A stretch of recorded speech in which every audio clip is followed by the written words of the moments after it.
जय जय गुरुदेव, जय जय गुरुदेव, जय जय गुरुदेव, जय जय गुरुदेव, जय जय गुरुदेव, जय जय गुरुदेव, जय जय गुरुदेव, जय जय गुरुदेव। श्रीमद् करुणा सागर महाराज की जय।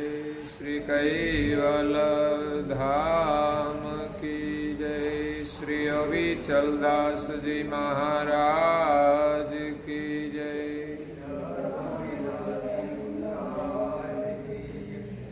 सत केवल साहेब, सत केवल साहेब, सत केवल साहेब। परम गुरु श्रीमद् करुणा सागर महाराज श्री रचिता पंचम स्वसंवेद यानी पंचम सूक्ष्म वेद निजपति परम प्रभाव स्कंद है चौथा और चौपाई नंबर है 69।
प्रिय भक्तजनों, ज्ञान संप्रदाय के आद्य स्थापक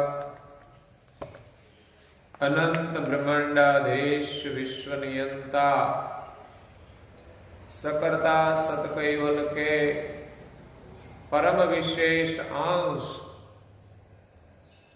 सकर्ता सतकैवल का महाद सजान जान अलौकिक दिव्य स्वरूप को अनेक न्यायों से प्रत्यक्ष प्रमाण से स्व अनुभव से प्रतिपादन करने वाले अनंत अंशों के तारणहार कैवल धर्म धुरंधर नव बुद्धि के सागर पंचम स्वसंवेद के रचयिता महान समर्थ परम श्रेष्ठ परम विभूतिमान परम दयालु परम कृपा निधि सर्वज्ञ दिव्य परम गुरु श्रीमद् करुणा सागर जी महाराज विश्व भर के मनुष्य तनुधारी चैतन्य जीवात्माओं को यथार्थ ज्ञान का उपदेश देते हुए स्वरचित पंचम स्वसंवेद ग्रंथ के चौथे स्कंद की 69वीं चौपाई में मंत्र जाप की महिमा का वर्णन करते हुए अपनी अलौकिक अमृतमय वाणी में कहते हैं कि प्रगट जाप कैवल मुख जपहि गुप्त मंत्र गुरु ध्यान धरपहि। दो मंत्र दिए हैं, एक प्रगट जाप है जो उच्चारण करके हम जप करते हैं और दूसरा अमर मंत्र है जो हम ध्यान में बैठकर गुप्त रूप से भजन करते हैं। तो ध्यान में बैठकर जो हमें जप करना है उनके लिए ध्यान का ज्ञान बहुत आवश्यक है। नहीं तो ध्यान में बैठकर मंत्र जप तो करते हैं, लेकिन थोड़ी देर मंत्र जप होता है, बाद में कई समस्याएं खड़ी हो जाती है। पहली समस्या है कि हमारा मन इधर उधर भटकने लगता है। मन का स्वभाव है, मन का गुणधर्म है संकल्प विकल्प।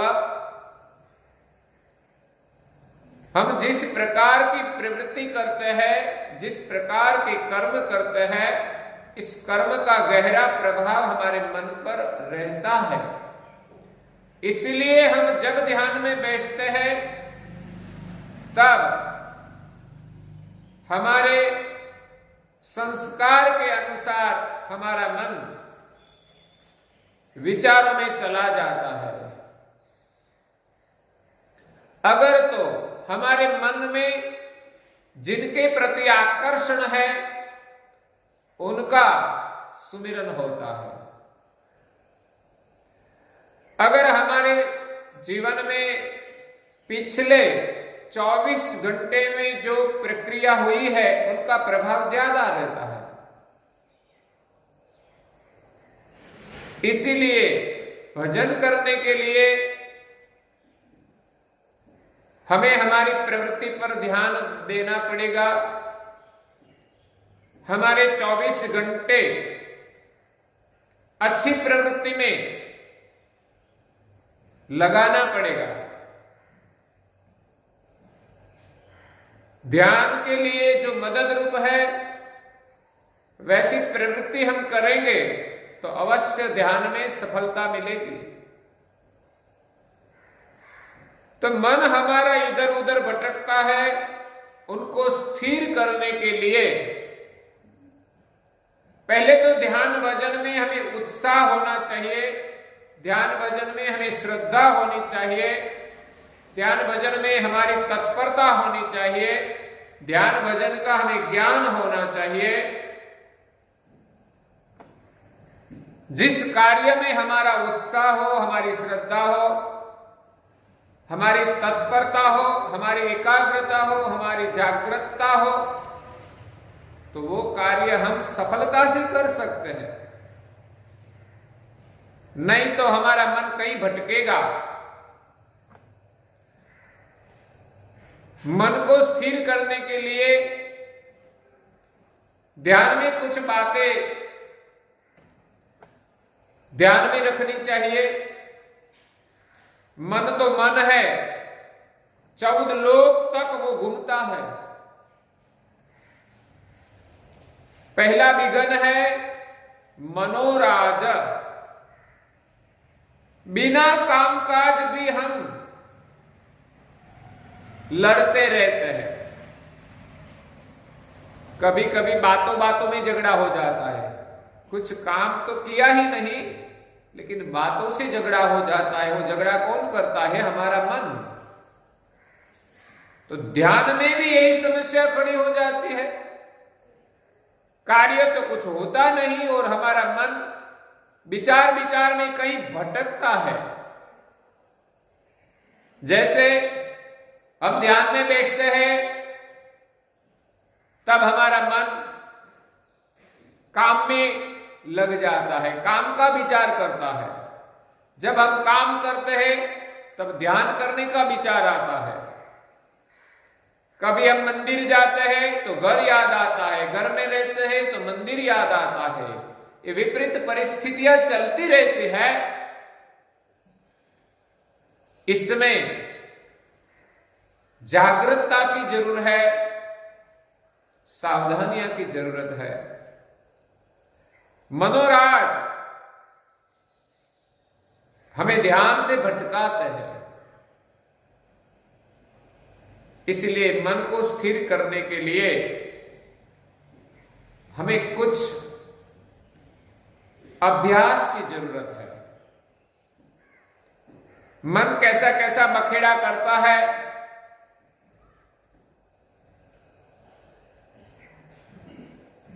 एक बार दो मित्र थे, दोनों के पास जमीन थी।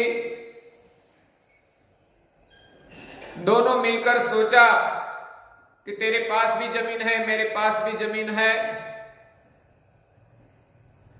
लेकिन इतनी जमीन में मैं भी बड़ा साधन नहीं रख सकता और तुम भी नहीं रख सकता, इसलिए हम दोनों मिलकर भागीदारी में कुछ साधन रखें, कुछ काम करें, तो अच्छी तरह से हमारी खेती होगी, अच्छी खेती होगी तो फसल भी अच्छी आएगी। तो एक मित्र ने कहा कि मैं खेती करने के लिए ट्रैक्टर लाऊंगा। तो दूसरा मित्र ने कहा कि आप ट्रैक्टर लाएंगे और हम दोनों अच्छी खेती करेंगे, तो मेरी ओर से मैं बैल लाऊंगा। कभी ट्रैक्टर बंद हो जाए, बिगड़ जाए और कुछ काम के लिए बैल की भी आवश्यकता है, तो मैं बैल लाऊंगा और मैं कुआं बनाऊंगा पानी के लिए, मैं आपको पानी दूंगा, मेरा बैल भी दोनों की खेती में काम में लगेगा और तुम्हारा ट्रैक्टर से अच्छी खेती होगी। तो ट्रैक्टर वाला मित्र ने कहा, जो तेरा बैल मेरी खेत में आकर कुछ बिगाड़ करेगा तो मैं उसको भगा दूंगा। तो बैल वाले ने कहा, क्यों भगा दूंगा? बातों बातों में झगड़ा हो गया, बैल तो आया नहीं और विवाद में झगड़ा हो जाता है, बातों का सामंजस्य नहीं होता तो बिना कार्य झगड़ा हो जाता है। झगड़ा तो हो गया, मारपीट तक पहुंच गए, एक को चोट लगी, उसने अदालत में जाकर न्याय मांगा और जब अदालत में गए न्यायाधीश के पास तो पूछा कि झगड़ा क्यों हो गया? क्योंकि दोनों के पास जमीन है, आपस में मिलकर खेती करने के लिए एक ने कहा कि मेरे हिस्से में ट्रैक्टर लाने का था और उनके हिस्से में बैल और कुआं बनाने का था, लेकिन मैंने कहा कि तेरा बैल मेरी खेत में आएगा तो मैं उसको भगा दूंगा। तो बातों बातों में झगड़ा हो गया। न्यायाधीश ने पूछा कि बैल कहां है? तो बैल नहीं लिया। ट्रैक्टर कहां है? ट्रैक्टर भी नहीं लाए। कुआं कहां है? तो कुआं भी बनाने का है। और बातों बातों में इतना झगड़ा हो गया, एक दूसरे को चोट लगा दी। दोनों परेशान हुए, दोनों को सजा हुई। इसी प्रकार हमारा मन बखेड़ा करके हमें सजा देता है, ध्यान में हमारा मन स्थिर नहीं रहता है। ये मनोराज, मन को हम अच्छी प्रवृत्ति में लगाए, अच्छे कर्म करें, मन से हम धर्म ग्रंथों का अध्ययन करें, उस विचार में हमारे मन को पिरोए, अच्छी प्रवृत्ति में लगाए। इस प्रवृत्ति में मन लगेगा तो ध्यान में भी हमारा मन स्थिर होगा। इसलिए मनोराज बड़ी बाधा है और धीरे धीरे अभ्यास से हमारा मन स्थिर होता है। कोई ध्यान में बैठे तो पहले दिन ही हमारा मन स्थिर नहीं होगा, क्योंकि हमारे पुराने जो संस्कार है वही संस्कार में ही हमारा मन रहेगा और सोचेगा। इसलिए पुराना संस्कार कुछ मिटाना पड़ेगा और नए संस्कार भरना पड़ेगा। नियम से हम और प्रवृत्तियां करेंगे अच्छी, उनके अच्छे संस्कार से हमारा मन ध्यान में स्थिर होगा और प्रभु की महिमा जब हम जानेंगे तो इस प्रभु का गुणगान करने में हमारा मन लगेगा, तो ध्यान में हमारा मन एकाग्र होगा। मनोराज का एक कारण यह भी है कि जब हम आंखें बंद करते हैं तब हमारा स्थूल शरीर की क्रियाएं बंद होती है, लेकिन सूक्ष्म शरीर हमारे मन में जो इच्छाएं हैं, विचार है, वो प्रकट होने लगते हैं। इसलिए ध्यान में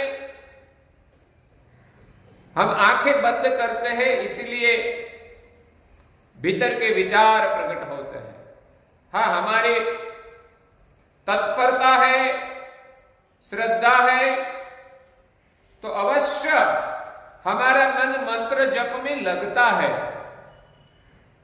लेकिन जब श्रद्धा कम है, तत्परता नहीं है, तो मन विचार में चले जाते हैं।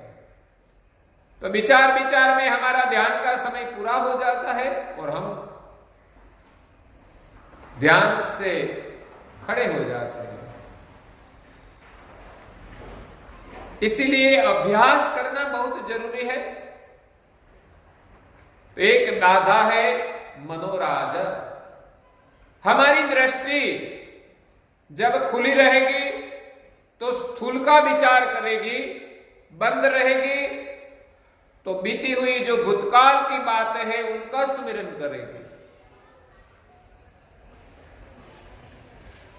तो आंखों हम खुली रखे प्रारंभ में और हमारे सामने सिर्फ हमारा इष्ट देव का स्वरूप ही रखे और उनके स्वरूप का ज्ञान दृष्टि से दर्शन करें।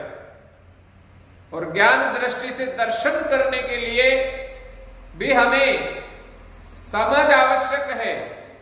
जो हमारे पास ज्ञान स्वरूप की समझ नहीं है तो स्थूल रूप से ज्यादा हम चिंतन नहीं कर सकेंगे, तो फिर मन हमारा इस स्थूल दर्शन को छोड़कर कहीं और विचार में लग जाएगा।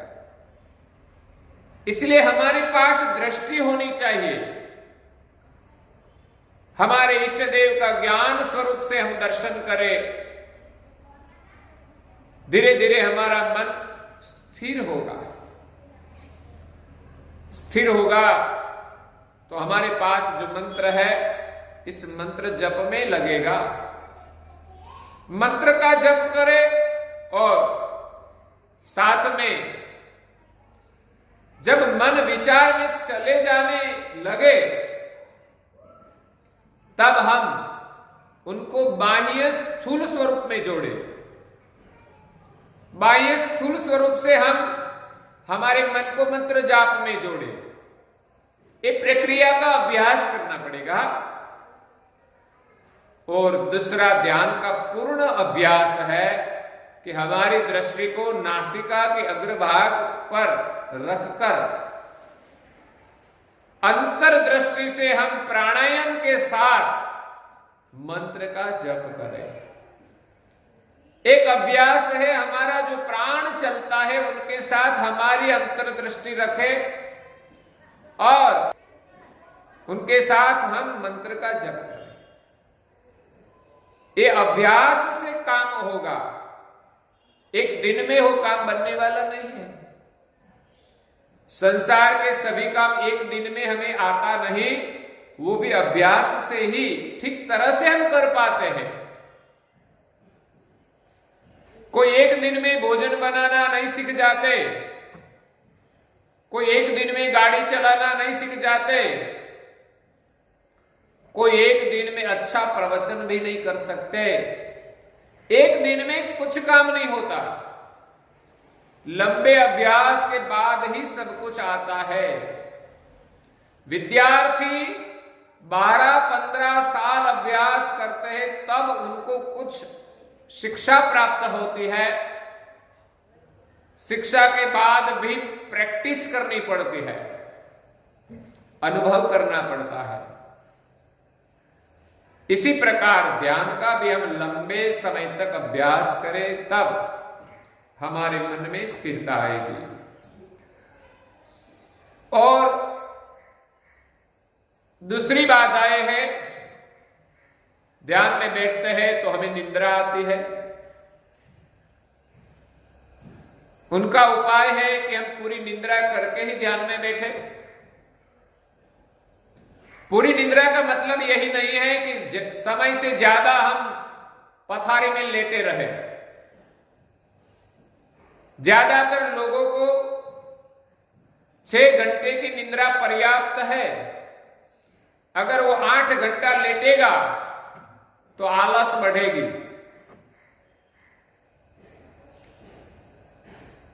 ज्यादा समय लेटने से अच्छी ऊंघ नहीं रहती। पर्याप्त समय हम लेटे निद्रा में तो पूर्ण निद्रा होती है।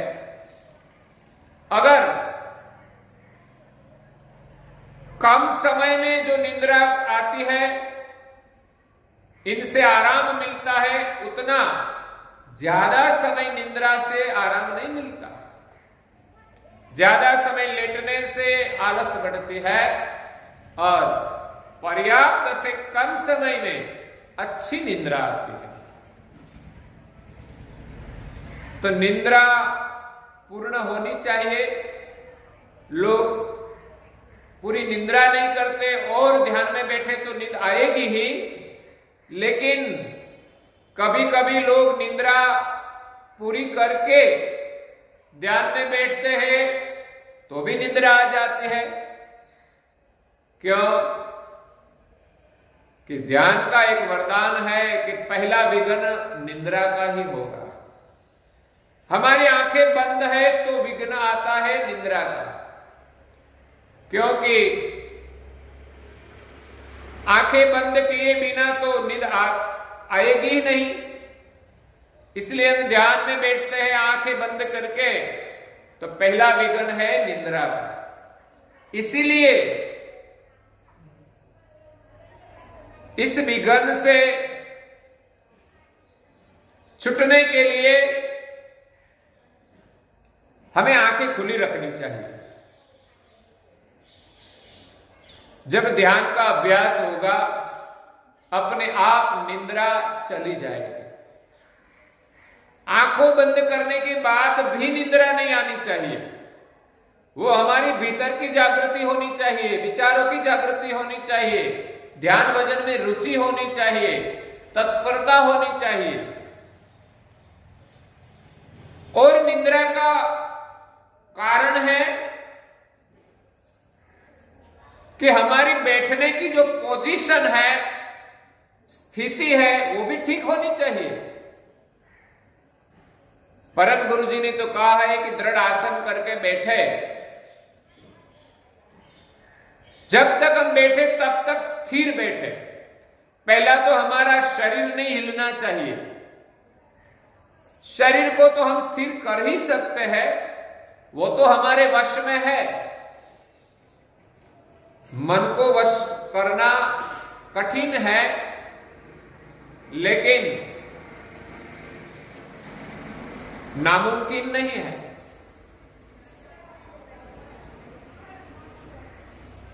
शरीर को हम वश कर सकते हैं, शरीर को पहले स्थिर करें।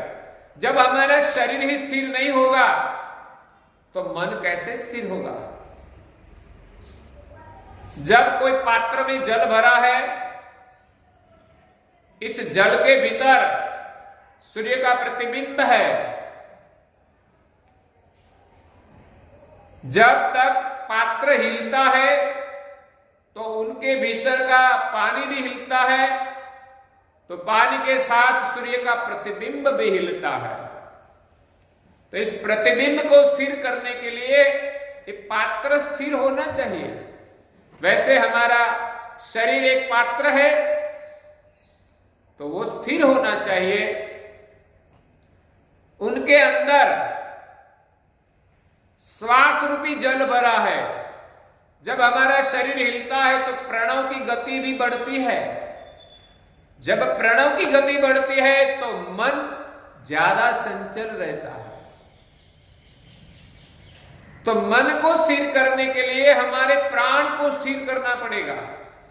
प्राण को स्थिर करने के लिए पहले हमें शरीर को स्थिर करना पड़ेगा। शरीर संपूर्ण स्थिर होगा तो धीरे धीरे धीरे से हमारा प्राण भी शांत होगा, स्थिर होगा। और प्राण हमारे अभ्यास से स्थिर होता है। कुछ समय तक हम प्राणायाम करें तो धीरे धीरे वो प्राण भी सम होने लगेगा। इसलिए हमारा शरीर स्थिर होना चाहिए और बाद में हमारी दृष्टि भी स्थिर होनी चाहिए।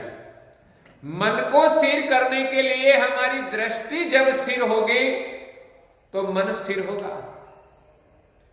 इसलिए दृष्टि हम खुली रखें तो भी हमारे इष्ट देव के स्वरूप में हम स्थिर करें। इधर उधर भटकनी नहीं चाहिए। कोई आया गया उनकी ओर मत देखो। सोचने से भी हमारी दृष्टि भटक जाती है। इसलिए हमारी दृष्टि इष्ट देव के स्वरूप में स्थिर करे और चिंतन भी इष्ट देव के ज्ञान स्वरूप का करे, ध्यान का चिंतन करे, बोध का चिंतन करे। हमारे मन को स्थिर करने के लिए हमारी दृष्टि स्थिर होनी चाहिए। खुली है तो इष्ट देव के स्वरूप में स्थिर करे और आगे बढ़कर हम नासिका के अग्रभाग पर दृष्टि को स्थिर करके प्राणायाम के साथ मंत्र जप करेंगे तो धीरे धीरे हमारा मन स्थिर होगा। मन को स्थिर करने के लिए नियम से हम मंत्र जप करें। तो मन को स्थिर करने के लिए और एक उपचार है कि हम मन को बोध करके समझाए और मन को स्थिर करें। मन जो जो विचार करते हैं बाद में हम उनको बोध करें कि तुमने ये मिथ्या विचार किया, तुझे क्या मिला। आखिर मिथ्या विचारों से कुछ नहीं मिलता तो आखिर में मन उनको छोड़ देते हैं। हम भी कुछ काम करते हैं, इसमें कुछ नहीं मिलता तो बाद में वो काम छोड़ देते हैं। इसी प्रकार मन विचार तो करता है लेकिन जो मिथ्या विचार है वो काम तो हम करने वाले हैं ही नहीं। फिर मन क्यों विचार करेंगे। हमें जो काम करना है उनका ही विचार करना चाहिए। तो ध्यान भजन करने के लिए बैठे हैं तो उनका ही विचार करें। तो बोध से हमारा मन स्थिर होता है। इसलिए निद्रा एक बाधा है। तो हमारे शरीर की पोजीशन जो अच्छी होगी कि हमारा शरीर सीधा होना चाहिए, हमारा मस्तक भी सीधा होना चाहिए। अगर हमारा मस्तक थोड़ा सा आगे की ओर झुकेगा तो समझना ही निद्रा आएगी, क्योंकि निद्रा के वक्त हमारा सर धीरे धीरे आगे झुकता ही जाता है। जो हमारा सर सीधा ही रहेगा उतनी जागृति रहेगी तो निद्रा नहीं आएगी। जो हमारी आंखें खुली रहेगी तो निद्रा नहीं आएगी। इसलिए सावधानियां है कि निद्रा से सावधान रहने के लिए हमारी आंखें खुली रखें। अगर निंद्रा नहीं आती तो आंखें बंद रखने से भी कोई दिक्कत नहीं है, लेकिन जो निंद्रा की बाधा है तो आंखें खुली रखे और हमारे शरीर को स्थिर रखे, हमारे मस्तक को भी स्थिर रखे। और भी निंद्रा आ जाए तो पानी से छिड़काव करके हमारी आंखों को धो डाले। और निंद्रा की एक वजह है, जरूर से हम ज्यादा भोजन करते हैं तो भी निंद्रा आती है। इसलिए हमारे आहार पर नियंत्रण करें तो भी हम निंद्रा पर विजय पा सकते हैं। कितना भोजन करना चाहिए? शास्त्रों ने कहा है कि हमारे जो जठर है उनके 4 भाग करें हम। 2 भाग का भोजन, 1 भाग का पानी और 1 भाग हवा के लिए छोड़े। उतना भोजन हम करें तो ज्यादा दिक्कत नहीं होगी, ध्यान भजन में निंद्रा की परेशानी नहीं होगी। हम जितना भोजन करते हैं इससे थोड़ा कम भोजन करें तो निंद्रा की दिक्कत नहीं होगी। इसलिए आहार पर भी नियंत्रण होना चाहिए। दूसरी एक तंद्रा होती है। निंद्रा तो नहीं आती लेकिन शरीर में तंद्रा रहती है।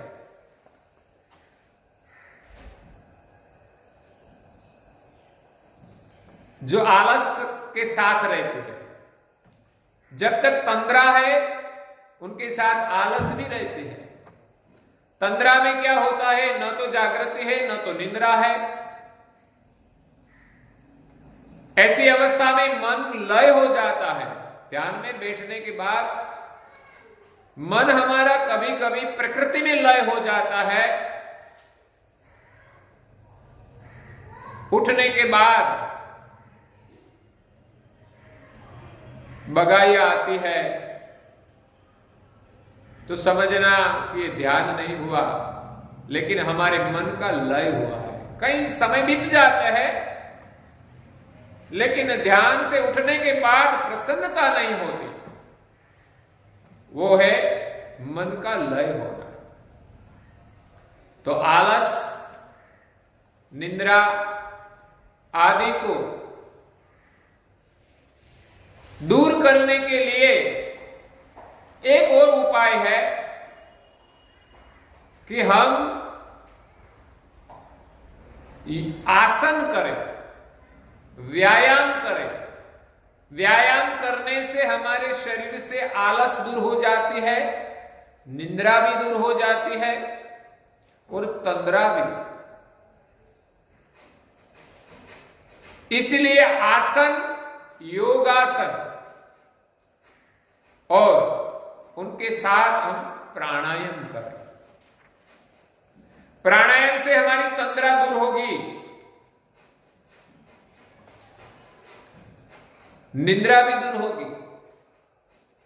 तो आसन और प्राणायाम ध्यान भजन में अति आवश्यक है। ध्यान में बैठने से पहले हम आसन करें, बाद में थोड़ी देर प्राणायाम करें और हम ध्यान में बैठे तो अवश्य हमें सफलता मिलेगी। और आलस को दूर करने के लिए हम सेवा का कार्य करें तो भी आलस दूर होती है, निंद्रा भी दूर होती है और तंद्रा भी दूर होती है। जब हम निष्काम कर्म करते हैं तो हमारे मन में एक प्रसन्नता होती है, तो आलस भी दूर हो जाती है, निंद्रा भी दूर हो जाती है। कभी कभी ध्यान भजन में रसास्वाद परेशान करते हैं। खाने का जो स्वाद है इसमें हमारा मन लगता है तो भजन में बाधाएं आती है। एक तो रसास्वाद के कारण हम ज्यादा भोजन करते हैं तो समस्या बढ़ती है, निंद्रा आती है। रसास्वाद का आकर्षण है तो हम कुछ न कुछ खाते रहते हैं, तो पेट में गड़बड़ियां भी होती है, तो भी ध्यान भजन में बाधा आती है। और रसास्वाद का आकर्षण है तो भजन करने के लिए बैठते हैं तो भोजन याद आ ही जाता है। इतना आकर्षण होता है कि पहले हम भोजन कर लेते हैं और बाद में भजन में बैठे, तो इसमें कोई सफलता नहीं मिलेगी। हमेशा भूखे पेट ही ध्यान करना चाहिए, बाद में हम भोजन करें। लेकिन जब रसास्वाद का आकर्षण है तब हम अपने मन को रोक नहीं पाते, भजन करने से पहले हम भोजन कर लेते हैं, तो बाद में हमारा मन स्थिर नहीं होगा। इसलिए ध्यान भजन की कई बाधाएं हैं, उनको ध्यान में रखकर हम ध्यान का अभ्यास करें और दिव्य परम गुरु जी ने हमें जो 2 मंत्र दिए हैं उनका हम निरंतर जप करें। और जिस प्रकार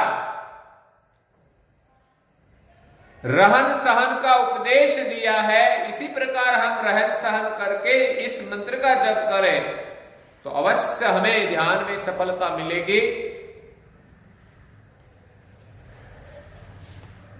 प्रगट जाप कैवल मुख जप ही, गुप्त मंत्र गुरु ध्यान दरप ही।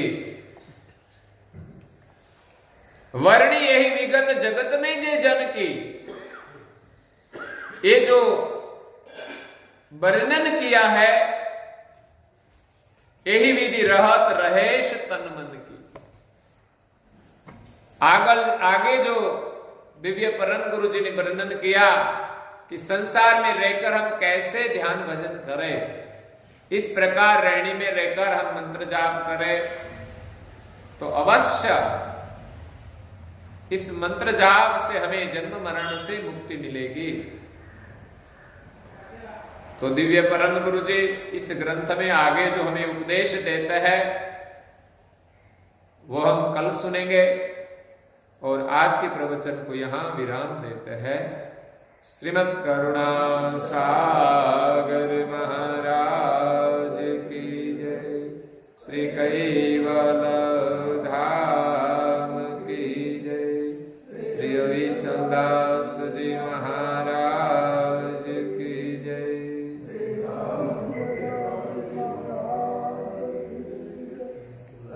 सत केवल साहेब, सत केवल साहेब, सत केवल साहेब।